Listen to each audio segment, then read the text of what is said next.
All right. So this is our third year hosting Winter Wednesdays, which is a partnership between South Hero Land Trust and the Worthen Library. This year, we are hosting talks on local ecology, Vermont history, climate change responses, and Lake Champlain. To learn more about other events in the series, check out South Hero Land Trust events page, which there is a link for in the chat now. We'd like to thank donors, volunteers, and supporters of both the library and of the Land Trust for making these events possible. Ways to support us are also in the chat now as well.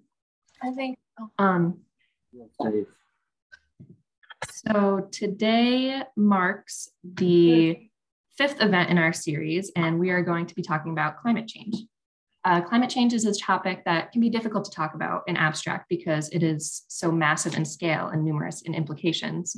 But we wanted to break down some of those implications on a more local scale and things that we can actually see and understand to gain a better understanding of what's happening, how to approach it, and what we can do.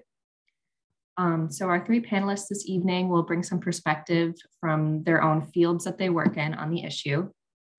Unfortunately, Judy Anderson is unable to join us this evening, but luckily Matthew Vaughan, Chief Scientist at Lake Champlain Basin Program, very graciously agreed to participate in this panel last minute, literally yesterday. He will kick us off by discussing some of the impacts climate change is having on Lake Champlain, its ice, and the surrounding landscape. Then we will hear from Erin Marcus, who is the botanist for Vermont Fish and Wildlife, and they will discuss the impact of climate change on some of the plant life along the shores of Lake Champlain and the surrounding areas, and also explore some things about plant response and resilience. And then we will wrap up with Indra Acharya, a policy advocate who ran the statewide project Environmental Justice Advocacy and Outreach among low and moderate income Vermonters through CAP agencies, among others. And he will highlight the need for an intersectional approach in thinking about climate change and solutions. After that, we will open up for questions and discussion. So without further ado, I'll turn it over to Matt. Thank you, Irene. Great to be here. Nice to see everyone. Let me try and share my screen. Okay, hopefully that's coming through okay. All right, thank you for the thumbs up. So yeah, I am Matthew Vaughan, Chief Scientist of the Lake Champlain Basin Program. And yeah, this, as Eileen said, it was a last minute sub in, but I'm really happy to be here talking to you tonight. I decided to, instead of overwhelm you with doom and gloom of climate change, to kind of focus in on a few topics you might not have heard much about. I will just mention that climate change is here, it's being observed. We have seen increases in precipitation, in droughts and temperatures in the air and the water. And we have projections of precipitation increasing in the future. For this talk, I'm gonna focus on Lake Champlain ice, and I'll tell you why in a minute. But it's something that we've seen, there's been a ton of interest on. So I hope you'll find it interesting too. Here is a photo of my two sons. We're looking out at Shelburne Bay here, kind of keep an eye on the water. You're gonna hear them in the background, you probably do right now. So thanks for your patience on that. And so let's dive in here. So Lake Champlain has completely frozen over from coast to coast, just 3 times in the past 10 years, in 2014, 2015, and 2019. And as you'll see, that is a stark difference from the first 100, 150 years of record when the lake completely froze nearly every single year. So what we're seeing now is entirely different from what the previous generation had seen. And so you're seeing a photo here of my wife and my friend and my dog on the ice in 2015. In 2019, I'm holding my son here. He turned 4 on Sunday. He looks very different now, and he has not seen the lake completely freeze since this photo was taken. He's going to see a very different Lake Champlain in the winter, again, than people did in the past. And to give you the most up-to-date image, I had to bike down on a beautiful sunny day last week. Actually, I gave this presentation last week, so it worked out well. But it's a little bit later in March, so it's not really a fair comparison, but it's looking much more liquid this March in general compared to 2015, the last time it froze over. And I don't know if you all have thought about this before, but I think this is a profound indicator of climate change that hits me, and I think hits other people in ways that other effects of climate change can't really do. So if we have an intense storm or a really hot day, you feel that, but you can't, it's hard to compare that to what happened a year, 5, 10 years ago. But not being able to walk or skate or ski on Lake Champlain is something you can really see and you can touch, right? It's visual and it's tactile. So I think that's why there's such a keen interest in this topic. And so of course we want to be able to communicate how has ice on Lake Champlain changed over time, and is it freezing less frequently or not? And it turns out we have a really good record of this. The National Weather Service has a record going all the way back to 1816. And it's really reliable going back to 1906.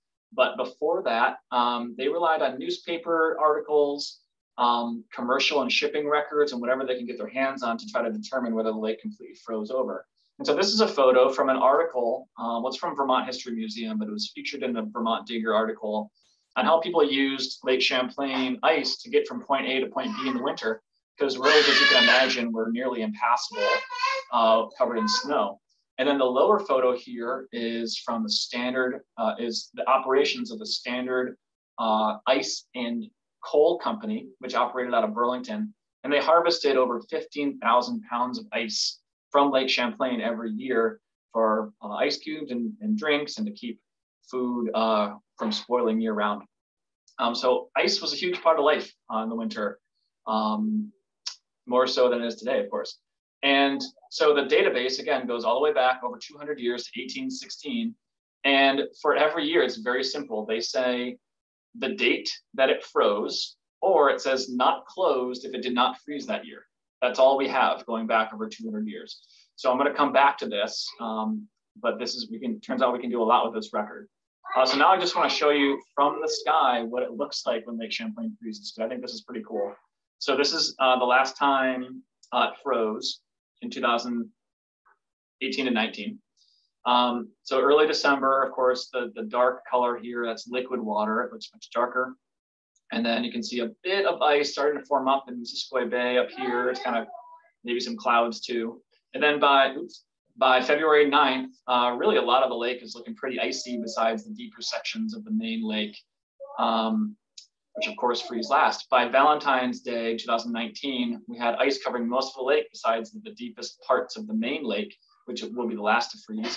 And then bingo, March 8th, 2019, we have full closure, we call it. This is when the lake completely freezes coast to coast. And this is the date that goes into that database. And so what we've done for presentations like this and for our State of the Lake report is to distill this information into an easy to understand graph. And this is what we came up with. We call it the Barcode Graph.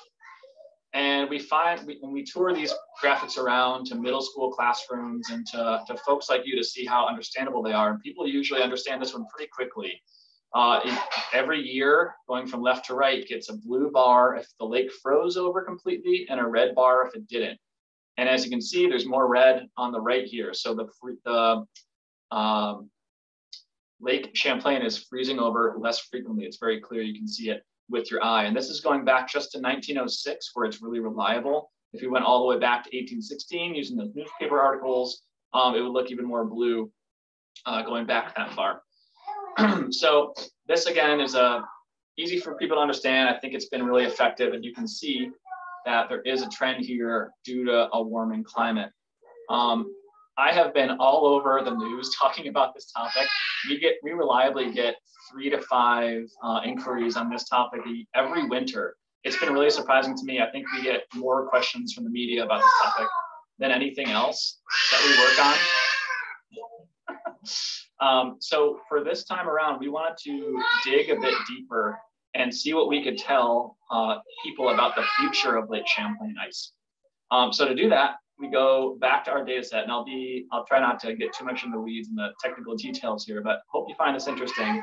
We start with the database that we have from National Weather Service, again, just the year and whether it froze or not. And we say, if it didn't freeze, give it a 0. If it did freeze, give it a 1. And we can do 2 things with this. We can take a rolling average. So that's just take 20 years, for example. If it froze 10 times and it didn't freeze 10 times, the average is 50%. And that trend will change over time, of course. And then we also create a model to describe the probability of the lake freezing in the past. So we kind of fit the data with a trend line. And we come up with a graph that I'll show you here. So this is two things. It's what we've observed of a rolling average here. And you can see the probability, the percentage of years that the lake is frozen is decreasing over time. And then the modeled line is this dotted line. And the important thing we can do here is look into the future if this trend continues, right? So we can say three things with this graph. First is that from the early 1800s to the early 1900s, the lake froze nearly every year. And then today, looking at this vertical dotted line here, it's 2021, should probably update that and move that to the right a bit. But today, we can expect the lake to completely freeze just once every 4 years. Okay, so it used to freeze nearly every year, now just once every 4 years. It's a profound difference we've already observed today. And what we've shown with this, this analysis is that into the future, by 2050, we can expect the lake to freeze over just about once per decade, once every 10 years. So again, a profound difference compared to the lake freezing over every year in the past. I also wanted to show air temperatures increasing. I won't go into too much detail here, but we have summer maximum air temperatures here increasing at 0.2 degrees Fahrenheit per decade. And then important for lake ice, winter minimum air temperatures increasing even at a greater rate, 0.4 degrees Fahrenheit per decade. So this is over the same time period. It's not a surprise if these two things are linked, again, due to climate change. So putting these together, I think we have a compelling story. The barcode graph showing it very clearly, digging a bit deeper with the future modeling of Lake Champlain ice and telling folks what it could look like by 2050, a profound difference. And then showing what we've observed with air temperature. And of course, these are also expected to increase in the future. So now I'll switch gears quickly. I'm happy to go back to that topic if anyone has questions, but I want to talk about road salt for a few minutes. This is something that maybe you haven't heard much about. So de-icing salts are, of course, applied to road surfaces during the winter to make it safer for people to drive during or soon after a storm. And road salt contains something called chloride. So same as table salt. Table salt also contains sodium chloride. So if you drop table salt into a drink, you're going to increase your drink's chloride concentration. The same thing happens to the lake when road salt is applied in the winter and then transported to the lake by rivers from snowmelt or runoff or through groundwater. And this makes rivers and lakes saltier. It's a process called salinization. And human call salinization has been documented throughout the world. And even low levels of salinization can have a huge impact on ecosystems from the bottom to the top, from primary producers and zooplankton, little critters, all the way up to amphibians and fish. So we included a graphic for the first time on chloride concentrations due to road salt in our State of the Lake report, and it looks like this. So this, it shows chloride concentrations going all the way back to 1990. There are two lines here. The lighter blue is for shallower parts of the lake, and the darker blue is for deeper parts of the lake. And you're seeing years going horizontally, and the chloride concentration in milligrams per liter on the vertical axis. And there are two main takeaways from this. First is that chloride concentrations are changing. You can see it going up in about the first decade, and then it went down for the second decade of monitoring, and then in the most recent decade, has been increasing pretty drastically. And this is driven by long-term increases in chloride loading that's been monitored and documented in our rivers. So for example, the Winooski River alone delivered roughly 20,000 metric tons, which is about 44 million pounds of chloride per year in the early 1990s. And recently it delivered approximately twice that amount annually. This is really increasing in our rivers, and we see it in our lake, mirrored almost, in a very close way.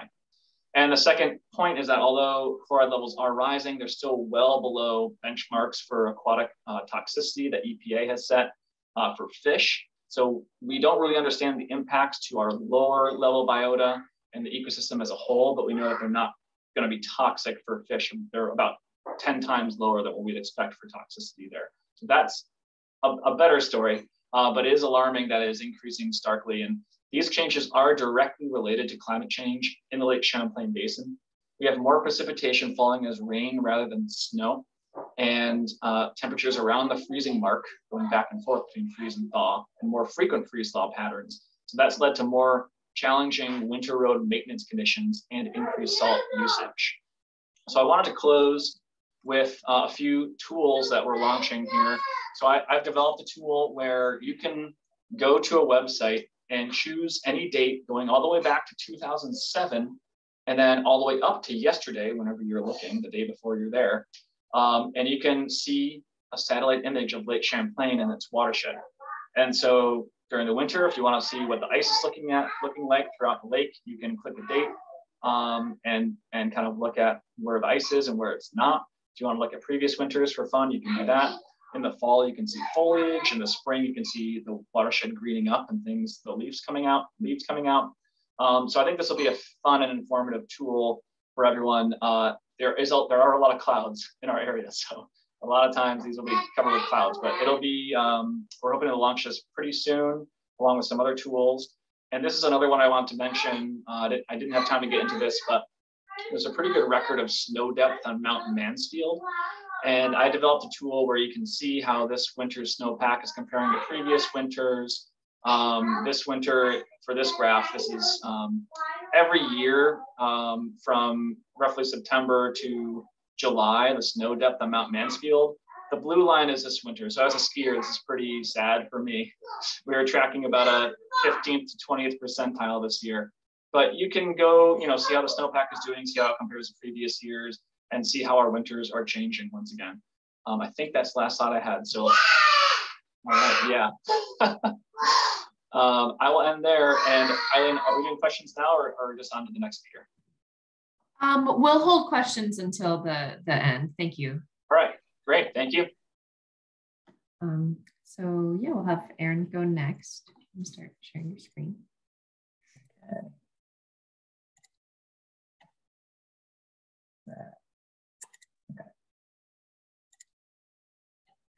Hello, everyone. Aaron Marcus. I use they, them pronouns. I think I made the slides go off the edge of the screen. Sorry about that. Well, if we have to, I'll escape from the slide presentation so you can see the whole screen. I work for Vermont Natural Heritage Inventory, which is part of Vermont Fish and Wildlife Department, which you've probably heard of. Also, if you're doing taxes at this time of year, you may have seen the Non-Game Wildlife Fund, which also supports a lot of our work at Natural Heritage. What we do at Natural Heritage is we monitor lots of plants and animals and natural communities. These are just a couple of them in this picture of some of the more than 650 plant species that we monitor and across the state. And actually people have been monitoring these plants since 1980 or so. So at this point, it's about 40 years of people going back to the same populations of plants and seeing how they're doing. The plant on the left is the fringed gentian, one of my favorites. You can't quite see it there, but they actually have square flowers, which is really cool, sort of at the base. And then the one on the right, you might be thinking, oh no, is that Phragmites? This is Phragmites. There's actually also a native Phragmites that's actually very rare in the state. Maybe we have about 6 to 10 populations we know of left in the state, and this is one of them actually. In the Champlain Valley. Oh yes, and we have lots of volunteers who help us, who go out and help us monitor these plants, which is really important. That's actually how we have a lot of information that I'll be sharing with you right now about how some of these plants are doing and how some plants are responding to climate change, which is actually something I think we haven't been talking about nearly enough. So you get to be some of the first people to see some of these data.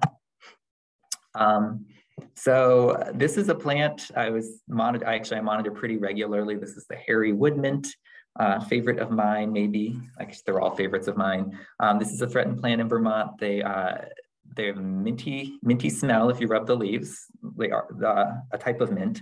Also, this plant attracts a lot of pollinators. If you're actually there on a sunny day, like probably in that picture on the right, you can just watch. It seems like bees and butterflies and all the pollinators come from a ways around, and you might see 10 pollinator species on the same plant, just being really happy. But also when I was monitoring one population this summer, I saw this, maybe about half of the plants looked like that stem on the left.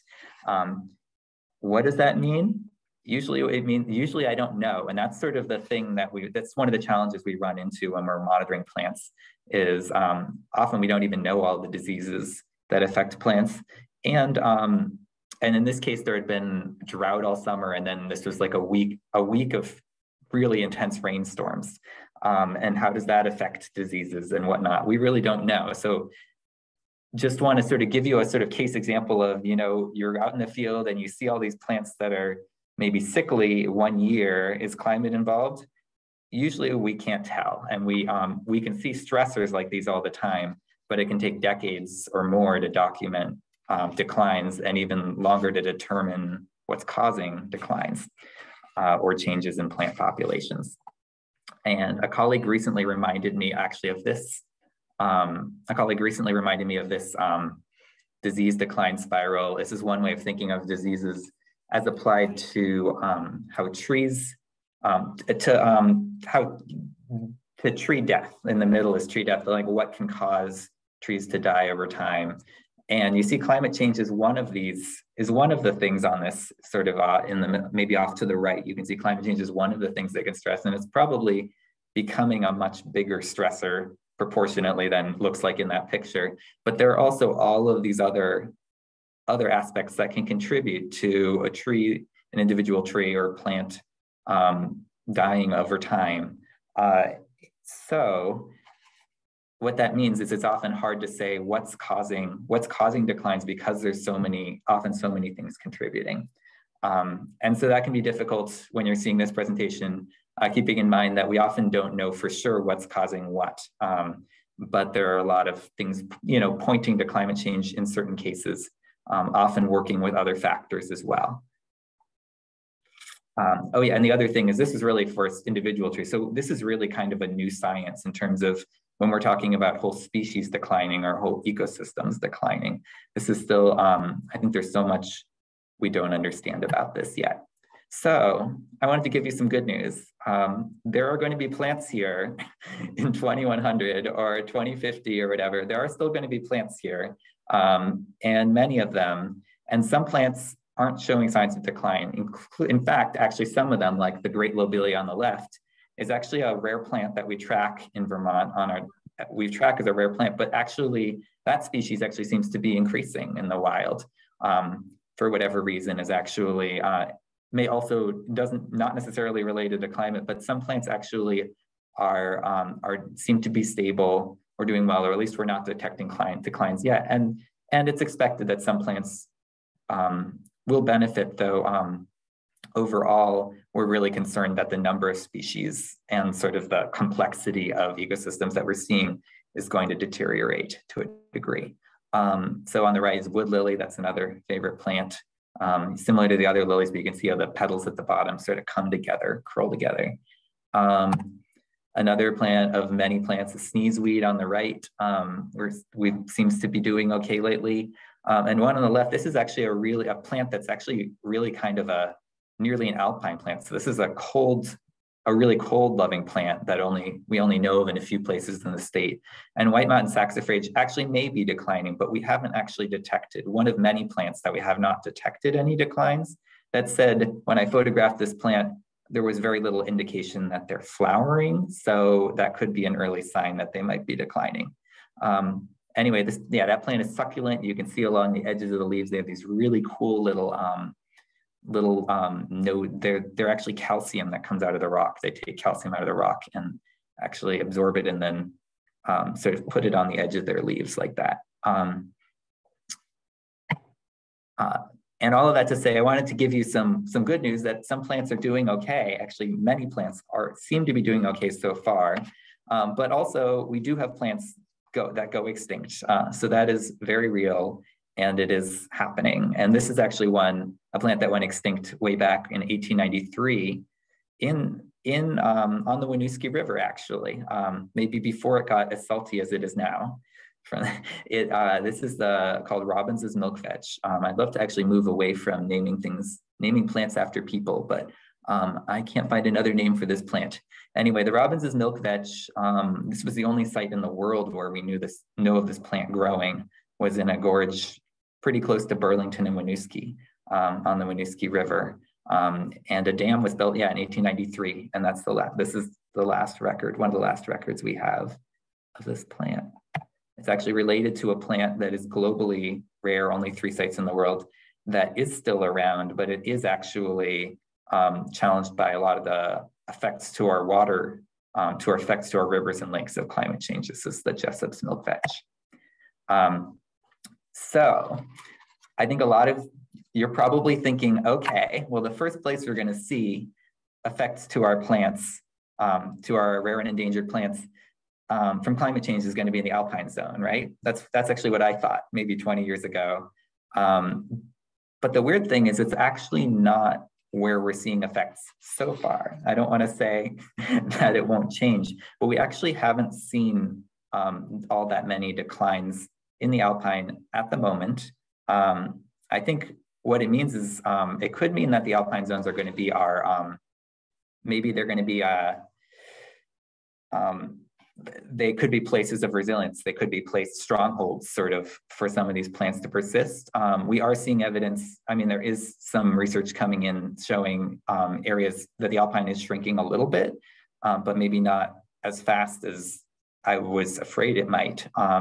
So anyway, these are some plants that we haven't seen evidence that they're declining, and they grow in the Alpine. The mountain cranberry produces edible berries, so I wouldn't eat them because rare plant.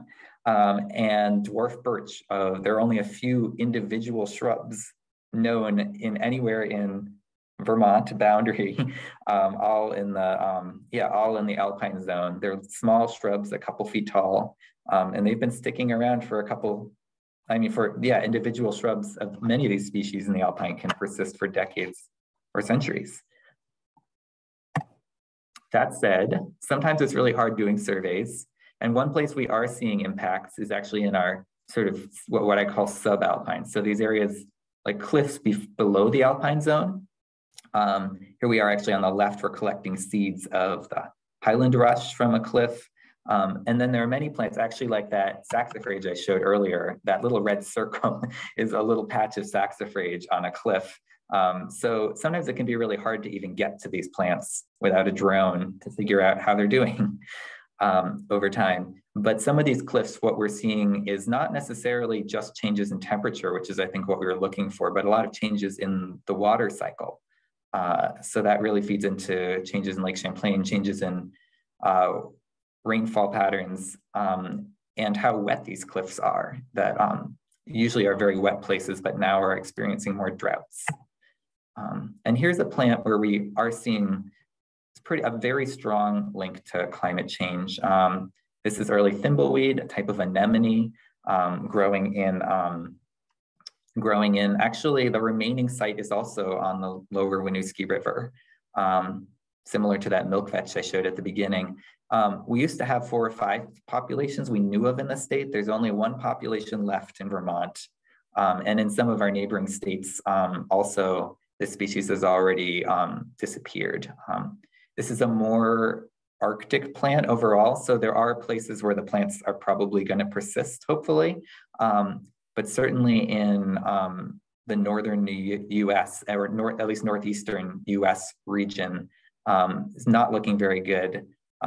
So our last population is on the Winooski River, and thankfully we've actually one of the botanists in Vermont, Jerry Jenkins, was monitoring this population starting in the early 80s every year. And this is a graph that he made of how the plants are doing. And something that's important to see, so the left side, you're seeing how many plants are there, starting with over 500. And the bottom, you're seeing the years from 1988 to 2010. And you can see every time there's those orange bars, there's a hot, dry summer. So it's not just about being hot. It's also about the dryness of these plants growing in this gorge, in this sort of moist, misty river gorge, that every time that there's one of those hot, dry years, that the plants kind of plummet and crash. And then they start to recover. You can see they start to tick up again in the following few years. So the problem is actually, when we're talking about resilience, the problem isn't just that the plants, that there's these hot, dry years. The problem is that the plants don't have enough years to recover. So this is something that we're starting to detect more in more plant populations. And this is kind of something we're still figuring out when it comes to resilience. It's not that plants can't be resilient, it's that they need enough time. Sometimes they don't have enough time before the next event happens. So if climate change is increasing the rate of events, we were just talking about lake freezing, but there's lots of other similar events that are happening. And if they're happening frequently, that's where plants start to experience those stair-step declines. We missed it for a few years, but Matt Peters actually went back and started monitoring them more recently. So as you can see, this trend has continued all the way up to the present day as well, of these drops and then sort of stability. So another effect that we're seeing, especially on Lake Champlain, is now we're looking at Lake Champlain in the summer rather than the winter. And so you're here, look, this is USGS lake level gauges, which also go back to 1907. Here we're looking at a 1909 lake levels. So this is elevation above sea level. You can see the lake level changes over time. So the orange is the 1909 level, the orange line, versus the blue that you're seeing is the highest that the lake's been. The green you're seeing is the lowest levels that we have recorded for the lake. And then that black line in the middle is sort of just the average. So what you can see is normally in an average year, the lake pretty much always floods in around May. Sometimes it floods over the winter too, but it always floods around May to above 98 feet elevation. And then it usually drops a few feet over the summer to about 94, 95 feet. And then it starts to come, and that says there's like it gets hot, lots of evaporation, less rain. So the lake starts to dry out a little bit and go down. And then in the fall, it starts to rain more again, and it gets cooler. So there's less evaporation, and the lake level goes up again. So this is typical, and you can see 1909 is a very typical level too. And I'm just going to show you so that you believe me. All this is 1911. So you can see the orange lines are pretty consistent. They go down very gradually and they stay down all summer, and then they start to go back up again. 1921. Okay, now we're getting into the last decade. This is 2008. You do not see this in like the whole 100 years of the lake history until the last decade, really, or until starting about 2008. But you see there's this second spike that happens in the middle of the summer where the lake starts to drop down, and then it goes back up again to flood stage, or not, like it's not flood stage, but it goes up pretty high. A lot of our plants on Lake Champlain are not adapted to this. So that first spike you see in May, compared to anyway, it starts to go down, and then you have these summer floods, or middle of the growing season floods. Here's another year, 2009, you see this spike in the middle of the summer. 2013, really peculiar year. The lake level went up late, and it really peaked in July. 2015, you get this double spike again where it peaks again in July. So you get all this summer flooding. And then this is the year everyone remembers. This is 2011 was the year of Tropical Storm Irene. We got in the spring though, we had the highest lake flooding by more than a foot that we'd ever documented in the lake. And then again in September, the end of August, September, that's Tropical Storm Irene pushing the lake up still while the plants are still growing on the lake. So how does this affect plants? This is Champlain dune grass growing in these really amazing dune systems, which are really rare on the lake. And it's Champlain dune grass, and actually I'll show you the next plant too, beach pea. Both of these plants grow in these dune systems. They've been on the lake for since since the Champlain Sea, as far as we know, when about 12,000 years ago, when saltwater came into what we now call Lake Champlain. Both of these plants grow in these dune systems, and they were both flooded in 2011, and the population shrank to about half the size because they weren't adapted to this. Some populations actually disappeared, and now they're starting to recover. So the question we have really is, how often is this summer flooding going to continue to happen? And are the plants going to continue to have time to recover like they have this time as time goes on? There, if you haven't already fallen in love with beach pea, I hope you have now. Beautiful plant. And actually the peas are edible, though this is a threatened plant, so I wouldn't eat it. But if you're on the coast, they're not threatened there. The inland ones are threatened. Here's another plant we don't know how they're going to do. They grow, they actually like these droughts when the water draws down. This is a globally rare plant, fewer than 40 sites in the world. The global concentration in the world is actually in the Burlington region, but also in the islands of the lake. Yeah, and this is these are some of these really cool habitats that form when the lake goes down. And these are actually, yeah, a really cool ecological part of the lake. Here we are looking at all of these really amazing plants, including this globally rare plant growing on the edge of the lake. So I'm just about at the end of the talk. One thing I wanted to ask was, well, there's a lot that we are not detecting. In fact, we do not have nearly enough people looking at fungi. So these are all species that are declining. Most of these are orchid species that we monitor. Beautiful orchid species. The one on the upper right is actually more in the heath family. But these are all plants declining in Vermont and actually across the Northeast region. And they all, the thing they all have in common, along with grape ferns, is they all really are highly dependent on fungi for their survival. So 90% of plants have fungi associated with fungi in their roots. And some of these plants really depend on them. And we don't really know what those effects are having. We don't know if the fungi are responding to climate change. We just don't have that information. So how do we deal with all of these changes, which can really take a toll on us? And these plants, we kind of have three options: resist the change, which we have to do, accept the change, and adapt. And actually we're at the point where I think we have to do all three. We have to resist, as in we have to we have to slow down climate change as quickly as we can, but we also have to accept changes and adapt. And all these things take an emotional toll. If you're a biologist or if you're just a member of the public. So I find like resisting especially can put us into fight or flight mode a lot. Like maybe we have to be thinking about taking care of ourselves as well while we're trying to address this. We have to accept changes that are happening, but there's, do we have a grieving process for accepting those changes? And as far as adapting, I don't even know what the emotional toll is yet. I think that's still too new to me to figure out. So that's what I got for you today.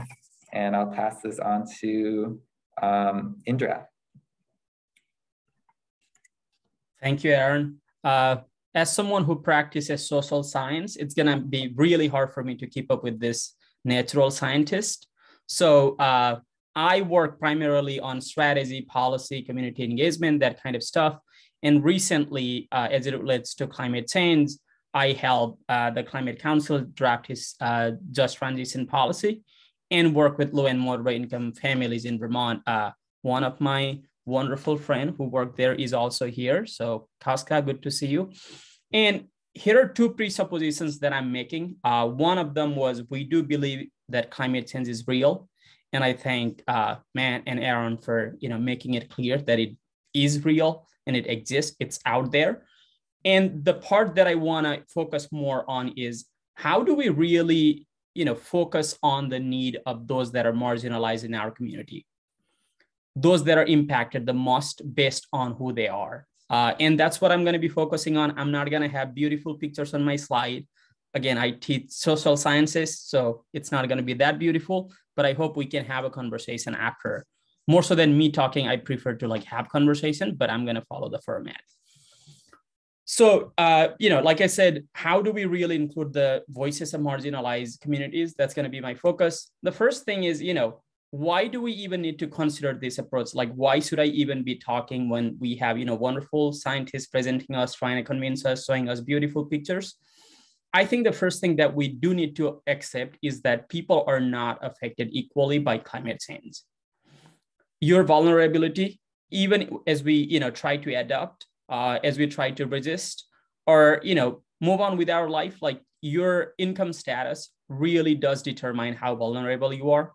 Your race, your health condition, if you already suffer from chronic health condition and all of a sudden the dryness in the air is going to go up, it's going to affect you, especially people with asthma. So, and, language barrier, as we are talking about all of this information, language, not only in terms of English versus the other, because, if the information that's out there just talks about, this person, that person, and there is really the language is not accessible to everyday people, then it's going to be difficult. And the exposure as a whole, I think Vermont is a classic example because we saw that, during Irene. And now if you look at the Brattleboro example, where we are trying to move people, from the flooding area into a new area where they are safe, like that clearly shows, and, where they work, like as we experience the impact of climate change, the job market is going to shift. And, whether or not we are going to be able to keep up with the demand of the job, the new demand of the world, it's going to really determine the risk that you're facing. So that's the basic premise that I'm operating on, that people are not affected equally. Again, it's not only me talking. There's the, research that's been done by the expert that, the effect of climate change disproportionately affects low-income communities, because as we start to prepare for, which is the adaptability that Aaron was talking about, recover from, which is to be resilient, this heat wave, poor air quality and whatnot, low-income communities generally do not have the resources to deal with it. And as the social scientist, we're dealing about, thinking about the impact. The social vulnerability generally fall under income, educational attainment, race and ethnicity, and age. Income, again, it's all about the resources. If you do not have the resources to afford the new world that we are entering, or even to adapt to a new environment, then it's really going to be difficult. Educational attainment, if you're unable to really mold into a new economy, then the new world that we are creating based on the change that we are facing, it's going to be difficult. Race and ethnicity, there is the prehistoric, pre-existing discrimination and inequities that lies in our community, which is going to be transmitted. Is again, people who are of the older age, they're going to really suffer based on their health and their inability to really adapt to a new changing climate. With all of this, again, the new world that we are approaching is really impacted by the pre-existing inequality. And if you're unable to really take a look at this pre-existing inequalities, it's only going to get worse. That's where the need to really focus on the communities that are most impacted, that are most vulnerable comes in. I will start by, where do we start the conversation? Because this became an interesting question to me when I was trying to reach out to people all across Vermont. A brown boy with an accent trying to talk to somebody in St. Johnsbury area, it's not going to be that easy. People are just going to be like, oh, that's a political agenda. It's the left-wing agenda that you're trying to communicate. But as you start to actually have conversation with people, it becomes much easier. And oftentimes, people who are in the position of power are super used to using, this jargony term and talking about climate change, this person, that person, PFC and whatnot, where people get lost. And in my own experience of talking to people, sharing the same stories that were shared, looking at the plant, looking at our lake, it becomes much easier for people to really understand. I think you can see that on that, chart that we have. The first thing is people do see the impact of climate change. They may not see it as climate change because, again, I'm going to talk about the politicization in a little bit, but a lot of time, like, it's like, oh, the weather is changing. We were in Barton talking to people and they were like, well, we got a new bear in town. Like, we never saw bear in our town. Like, how is it happening? And I just pulled up a New York Times article that talks about the movement of bear and how the climate change is really impacting that. To like, there were a couple of people in our discussion circle where they were like, I used to be able to celebrate my December birthday with a lot of snow. Now, all of a sudden, we don't have a lot of snow for my birthday celebration. When I'm driving car, I used to not get a lot of the weather warning, but now all of a sudden there is a lot of warning. And one of the common example that we heard was like ticks. There were a lot of people who said we moved from New Jersey to Vermont because there were a lot of ticks and we were worried about Lyme. And all of a sudden in Vermont, we should be worried about it. So I think in terms of having the conversation, and I'm making this grand assumption that we all believe in climate change and we want to do better in terms of communicating with, different communities, especially those communities that are not believing in it or don't have the access to it. I think it is important for us to really validate their experience rather than using only the jargony term, only then people are able to communicate. Because when we were trying to do this, events from Brattleboro all the way to, St. Johnsbury to Burlington, and trying to reach out to the community, in the beginning, when we asked people like, are you impacted by climate change? Crickets. Nobody thinks they're impacted. But all of a sudden, when we start talking about, are you able to garden now? Oh, I used to be able to garden until this time, but this time I'm having a hard time. So people were able to quickly relate to those experiences. So I think, that's where we ought to start. And the second thing is acknowledgement of the, historical inequity. Oftentimes this gets controversial, and I'm more than happy to talk about it. It may take a long time, but the matter of the fact is there are inequities in our society. People who are from low income, people who are non-white, people who are non-cis hetero, they do suffer from a lot of, and again, I'm more than happy to define those terms because sometimes I pretend I just said, don't use the organic term, and I'm using some of the term. So that's where the Q&A lies, right? Like where we do have the pre-existing historical inequities. And if we're able to address that, not only from one lens, because if we simply start talking about, oh, it's only the Black and brown people, that's where we start to hear people from certain area. I can give, certain towns as an example, but I don't want to, destroy the reputation of any town, where they're like, but what about us? That's where, really looking at these 4 classes where we talked about income level does matter and your experience is valid as we talk about climate change comes in. The third thing is, keeping it local, personal. Because if we start talking about the example of all of a sudden Maldives is not going to be a country, who gives a damn? Yes, we do, but do I really care? But if we really start focusing on the same thing that we talked about, the beautiful flowers that we might lose, the lake where we used to go, the gardens and whatnot, it becomes much easier for people to really understand.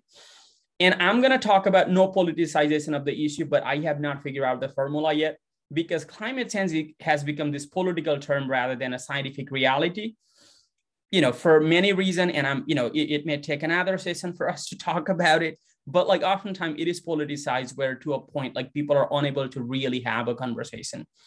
People are put up by that topic. So finding a way to really talk to them without politicizing it is an important thing. And, at the end of the day, looking at the intersectional approach and accepting the fact that we do have inequities in our society and accepting that and really asking people to bring forth their lived experiences will allow us to have those conversations that we need to have. Not only having the conversation, what about the solution? Because Vermont became one of the states where we are trying to bring communities together and think about the solution. And in this process, I think, it is really important for us to start prioritizing the need of the most vulnerable, because if we don't, we are simply making it worse. I'll give an example. That was a complaint that was brought, when in my conversation, not a complaint, a conversation that was brought forth actually in Grand Isle area when I was having a conversation where somebody said, I really do believe in protecting our climate, our environment. But when they started asking us to put those, food and everything on a separate thing, they never asked how much more money it was going to cost me. And it was not addressed in that discussion. And now I don't really like following it because should I be focusing on paying my rent or should I be spending more money on composting? And now, as the state of Vermont is moving towards, thinking about transportation as the major cause, all of a sudden I hear this conversation about, electrical vehicle, way to go. There is some tax benefit and whatnot, but really, like if we start calculating, are people able to make that additional payment in order to buy that electrical car? So like putting the needs of the community that are most marginalized, most vulnerable, based on income status, race, any social criteria, and really having that conversation is going to benefit us all. In social science, we talk about the lowest common denominator, which is a mathematical term, where if we address the needs of people who are at the bottom of the social stratosphere, we will be able to meet the needs of everybody. Think about healthcare, think about any housing needs and whatnot. If we are able to meet the need of the most vulnerable, we'll be able to do so. So as we start to think about climate change solutions, I think it is important for us to do that. And the second one is really thinking about the cross-cultural approaches. And I'll talk about it from two perspectives. One, US is not the only country that is experiencing climate change. And there are many other countries that have tried different solutions, and they're working. So really thinking about that from that perspective. And the other thing is within our communities, the need of the northern, Northeast Kingdom might be different than of the, southern part of the state. So how are we really addressing the, these different cross-cultural approaches that we have within our community is going to be important. And it is, very evident to us that before the arrival, and I'm going to put it in very simple term, Europeans in this country, nature existed. And even until today, when I go and interact with communities, Native American communities, I hear this term about the elements of nature as our cousin. It is not, some commodified something. It is our cousin, it's our family. And really taking that perspective as we start to think about climate change is going to be very important. And again, the third thing is, it is not going to affect us equally, but there is a need for us to think about, climate change as a collective challenge, because if the world is really going to end, we're all going to go. Maybe people who can afford it will survive longer. Maybe they will be able to adapt longer, as some plants do. But at the end, if the planet is going to get destroyed, then there is not going to be a planet that we can call, our home. And this does translate into policy idea, because if we start thinking about personalized electrical vehicle versus public transport, there is my vehicle, me mentality versus us as community. And if our goal is to really reduce our emission based on the transportation, which way are we going? That's a question we ought to be asking.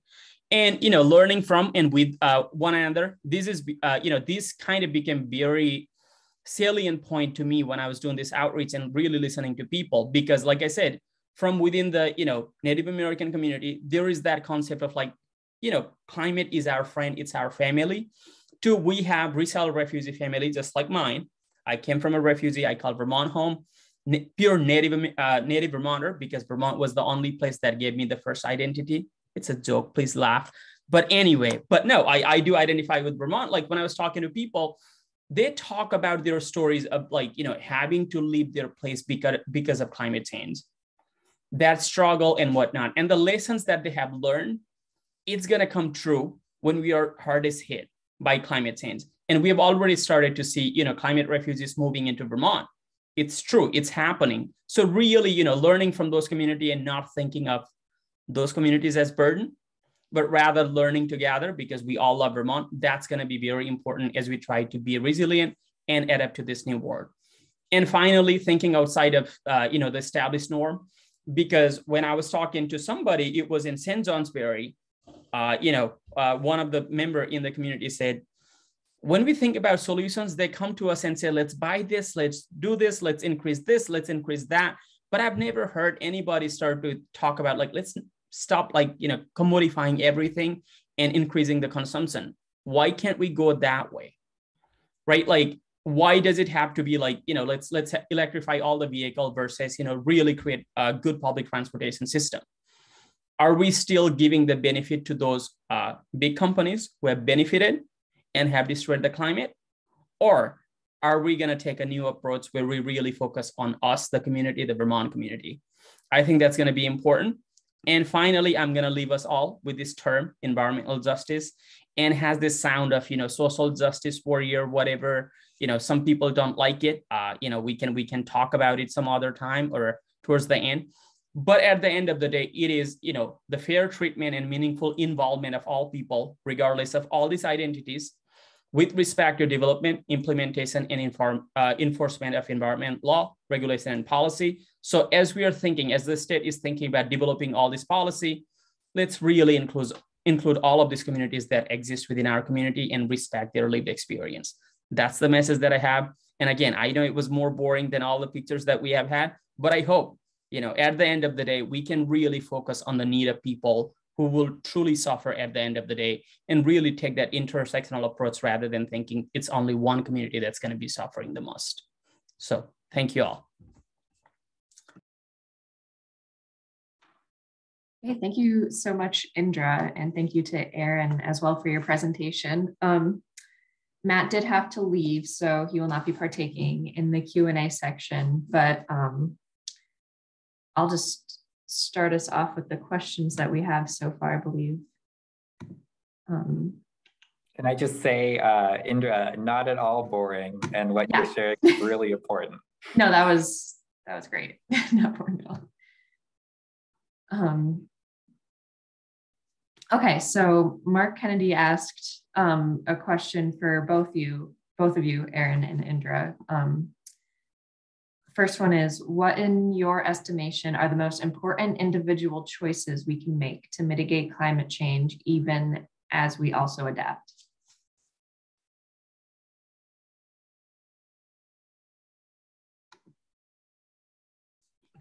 Aaron, do you want to go first? I was going to ask if you did. I will go first. So I will present contradicting opinion. First, I generally get really hesitant to answer this question when I am sitting in a room full of big companies and they start to talk about individual responsibility as if we individuals have done the most damage to our environment. And kind of run away from their responsibility. However, we are not in a room with them. We are with individuals who really do care. From my perspective, it's more about can we stop commodifying everything and, get into this habit of consumerism. And I came from a very communal, society. I was born and raised in a refugee camp, so we had no option but to be communal. And that's why I love Vermont, because we have a sense of community even until today. And one question I used to ask when I first got to the US is why does everybody need to have every single tool in their household when in fact we live in a neighborhood where we could actually share? If I needed, a straw to do something and my neighbor has already bought it, do I need to go to Lowe's and buy another one? Or could I just run to my neighbor and actually do that? It's, we are so used to the individualism, to an extent where everything becomes commodification and consumerism. That's where I am can we try to bring back that sense of community where we coexist, where we are here to support one another and not everybody has to buy everything out in the world. And that mindset can be transmitted into a whole lot of things. And, there could be smaller practices like turn up your light and whatnot, and I bet we can find those, guides online. But I think from a principle perspective, if we can go back to this idea of we exist together in the community where we can support one another and not everyone has to own everything, I think we'll be able to mitigate a lot of risk, that we are putting, a lot of burden that we are putting on our climate.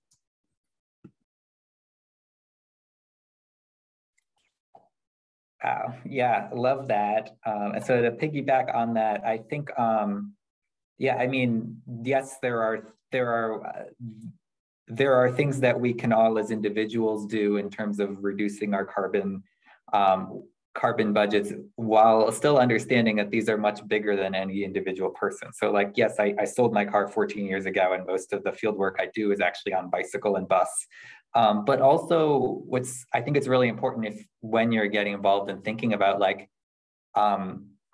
we're all thinking about our roles in this, what feeds your soul in doing this work? Because there's so many things, so many ways that you can get involved and care about our climate and the ways that it affects us. And I think in a way, one of the most important things is that we're doing things that that are regenerative, that feed our souls, because we're gonna have to be doing them for a long time.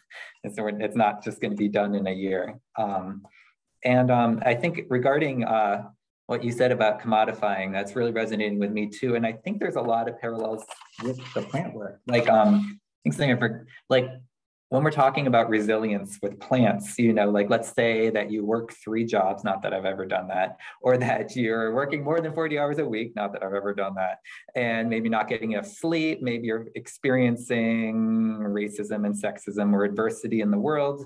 And I mean, everything, like, you know, it's on one hand, like everything can be going, like you can be on top of everything can be going great until, and you know, you might have a community that buoys you up, but at some point you can hit a wall, and like there are limits to our resilience as people. But also, I guess what I want to say is, I mean, plants don't behave in the same ways as people, as humans, but they still have, there are parallels in terms of like plants do respond to stress, they do adapt, and they do cooperate as well as compete. Like their experience, they're part in our ecosystems.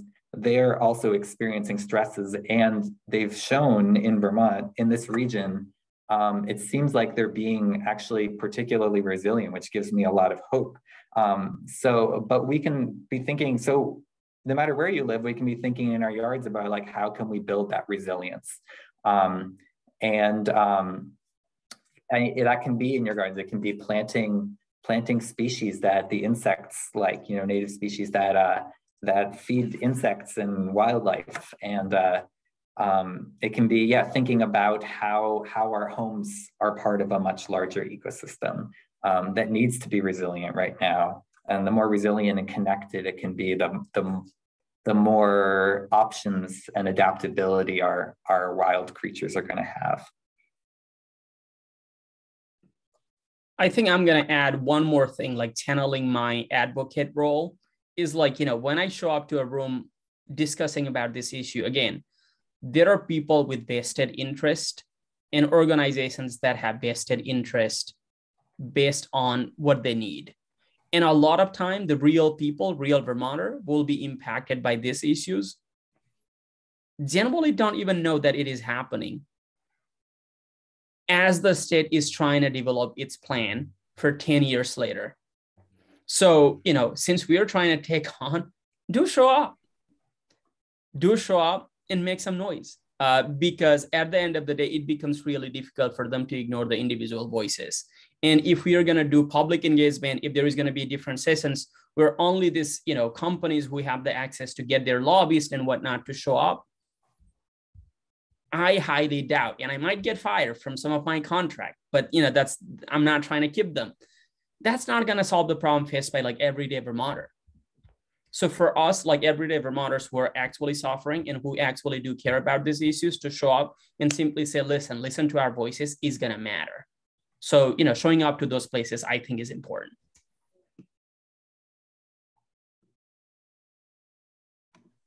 Yeah, thank you.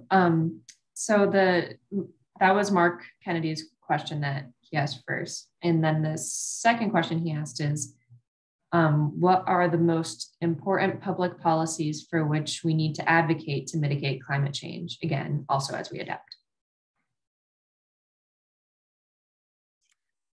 Oof. Okay, so I work for the state, and I guess my perspective right now is the public should be telling us, like, and I'm not on the Climate Council, so I can't speak for the Climate Council, but like, this needs to have public involvement. Like, we should all be part of the solution. And as Indra said, we need to be listening to, we need to not just be listening, but that people of all experiences, all identities, all lived experiences are part of this conversation, and are able to be part of the solution.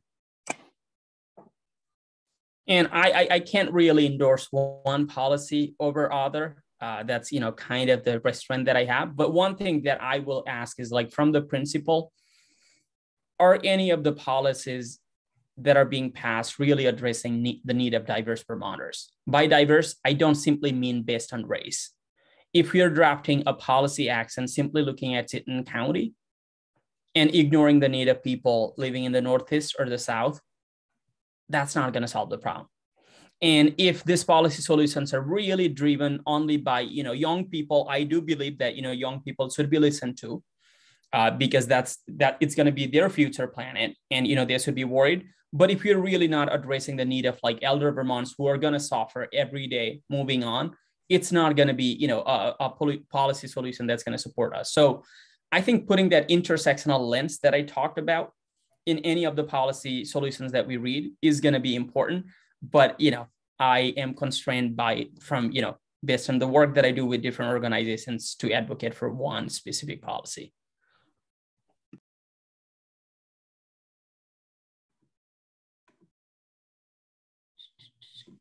So Mark also asked, this is for a question for Indra. What is your perspective on the environmental justice bill that just passed in the Vermont Senate and is making its way to the House?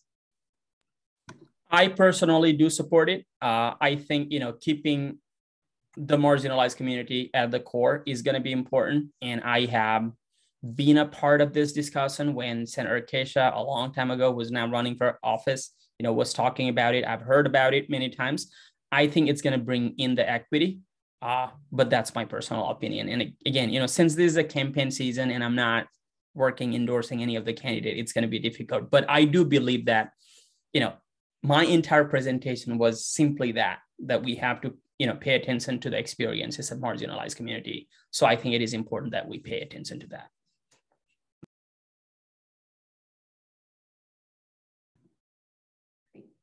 And to Tasca's comment, I'm going to quickly say this. I am more than happy to send the link. The just transition principle that they have drafted really does try to address that. Do take a look at it.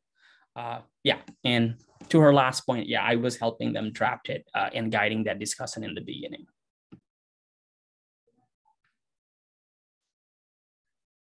Great. Another question for Indra is, would you recommend any particular books or other resources for people wanting to learn more about how climate change affects different people disproportionately? Yes, there are, different books. And again, it really depends on which lens we are taking. There are anti-racism lens. But I think if we simply go through the EPA report, which is not any one lens, but rather using the social science, and I'm more than happy to send that link, it really does a good job of showing how the rural communities versus urban communities are going to be affected based on the income factor, based on race, just like giving real world example about the, impact on the healthcare and whatnot. So I think I would start there as, scientific social science findings that are well established, done by 83 plus top researchers around the country. And then if you're interested in any particular lens, then I think I would be more than happy to recommend some of the books that take a look at that specific lens.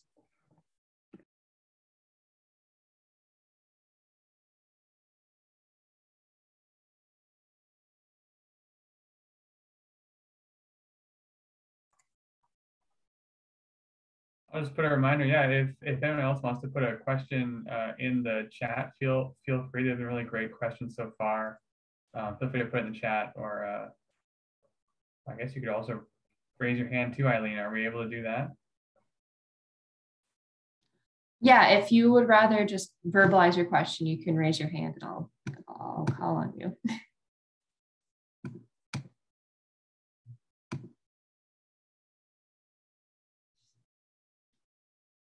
Erin, I actually do have a question for you.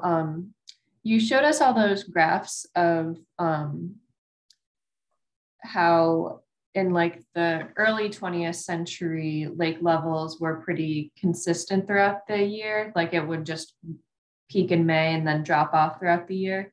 And now there's that second spike in later summer. In some years, not every year. There's some years that still do that actually, even now. Oh, okay. I didn't show you every year. Okay, so it's been inconsistent then. Yeah. Mm-hmm. But what was the rest of your question? Sorry. what is it just increased rainfall that causes that, or what is that? Yeah, I think when you see that spike in the summer, and I'm not a climatologist, so I'm, I wonder if actually, someone else might have more to contribute, but it's following a really large rainstorm event, like some of those deluges we get in the middle of the summer.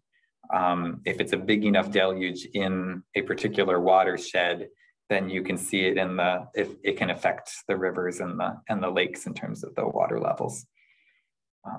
So that is what, like the one 2011, when you see Irene, that's what causes the spike, was all of the rain from Irene. Can raise the lake. I don't remember how much it raised the lake, but significantly.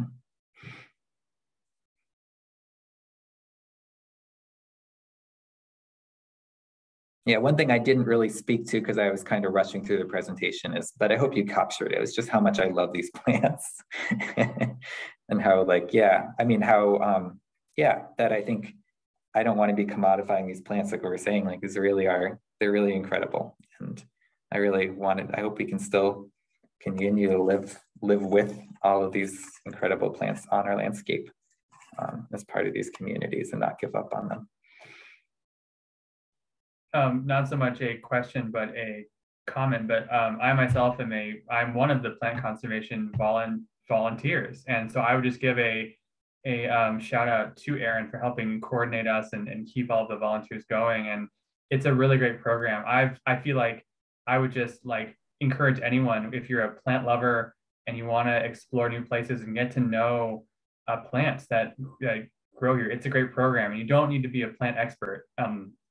Aaron and other people will give you training and they'll set you up. You'll go on these plant visits with other people who are experts, and it's a great way to learn the plants of the area, as well as helping contribute to the scientific record and to be able to help us understand, how these plants are adapting. And so I think we all have to do our part. And I would just say it's a really enjoyable. It's probably the most enjoyable volunteer experience I've ever done. And so I just want to give a plug for it. That anyone who's interested in plants should definitely check it out. Absolutely. It's the plant conservation volunteers through Native Plant Trust, but they coordinate with each of the states. So I coordinate really regularly with them, and I can put a link in the chat.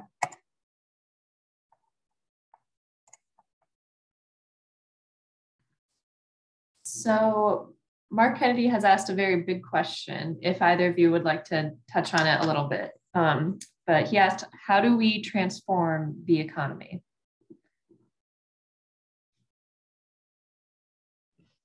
Well, first of all, I was an economist to give that answer. But I think, the gist of the question, as I understand, is I think the adaptability is a way to go in many different ways, because I have worked in different states where when I go and talk to people who really relied on the coal industry, life was great because dad would go work 5-6 days a week. Sunday, they could go to church, they could own a house, they had good income, they had good, good insurance at the time. And all of a sudden, we are moving into a different energy source. And wait a second, our life is totally different. Now our cultural values and everything is changing all of a sudden. And people are like, wait a second, we are not about this new environment, new economy, like new complaints and whatnot.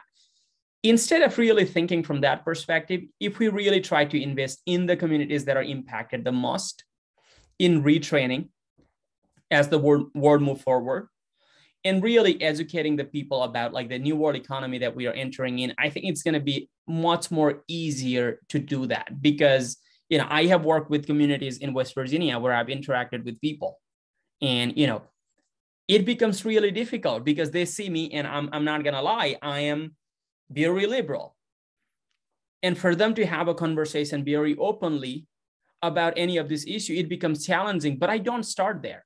I don't start with my politics. I start by talking about how in the refugee camp, I saw my dad go to coal mining industry and not show up for 9 months. And we used to get worried about whether or not he was going to come alive. Then it gets personalized. We're to a point, so you are not really worried about whether or not we have the coal. What you're worried about is whether or not your next generation is going to be able to afford a house, have a same living condition that you have had before. It's not your allegiance to the coal industry.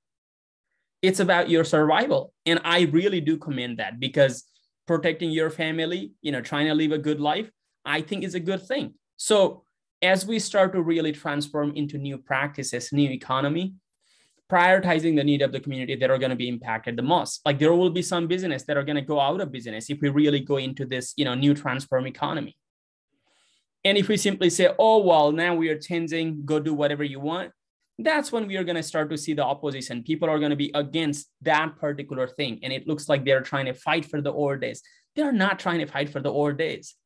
They're just trying to fight for their survival. And then there is the miscommunication, because we are so good at politicizing everything, where we lose track of like, oh, they're also trying to survive.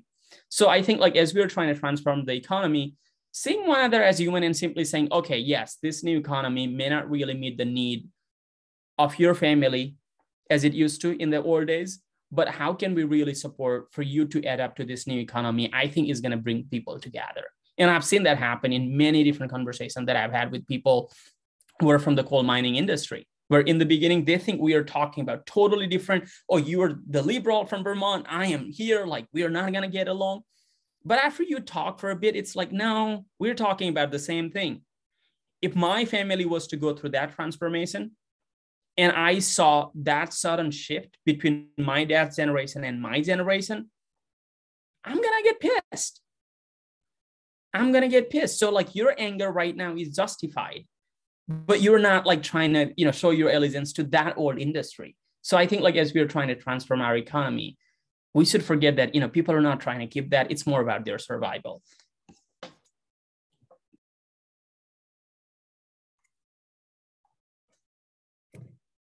Yeah, I'm not an economist, so I don't want to put too much into this. Just what you were saying about about the importance in a just transition that everyone's, like, we need to make sure that everyone's needs are met and how important that is.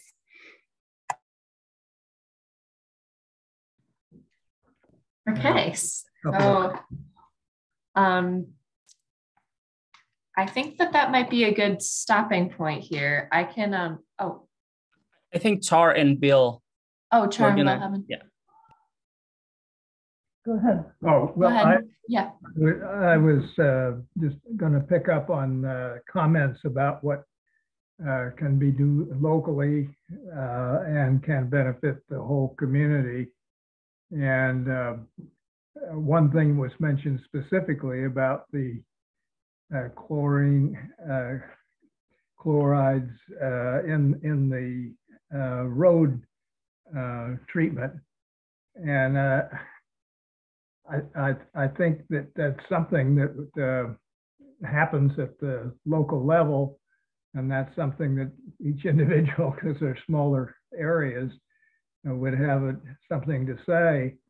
And it occurs to me that there are certainly hill areas where, well, if there's ice, clearly there needs to be sand.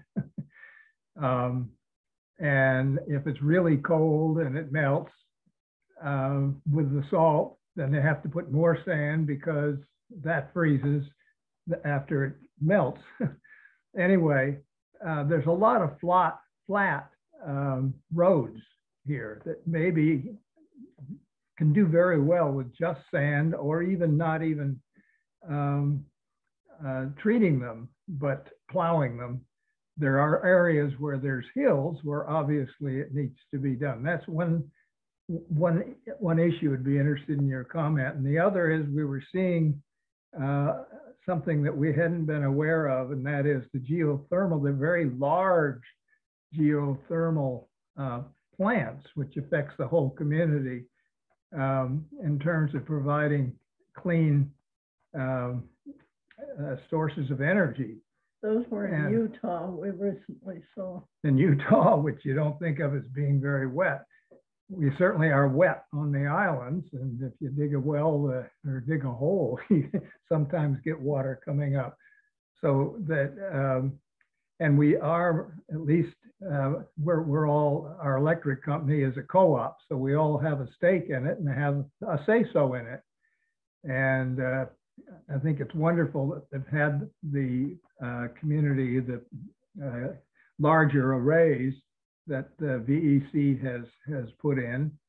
And I think that's really great because they were just a distributor before. And so actually creating clean energy, I think they're to be commended.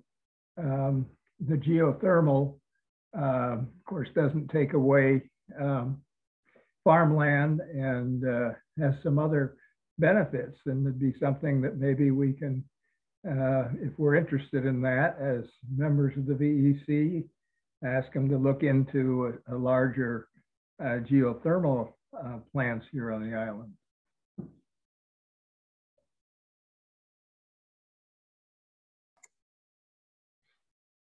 Thanks. To your first points about road salt, it's actually, I know that we don't actually look into road salt very much at all in our natural heritage. I mean, in our that I know of, but it's actually something I've been concerned about.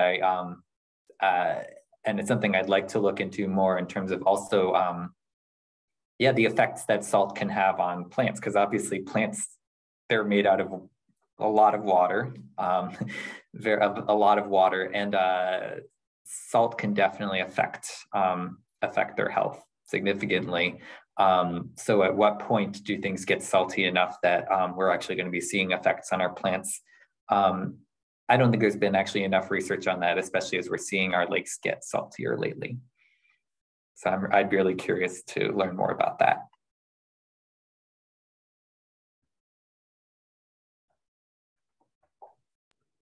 I really lack technical knowledge as it relates to this. Again, I'm not a scientist, so I would defer to, the experts.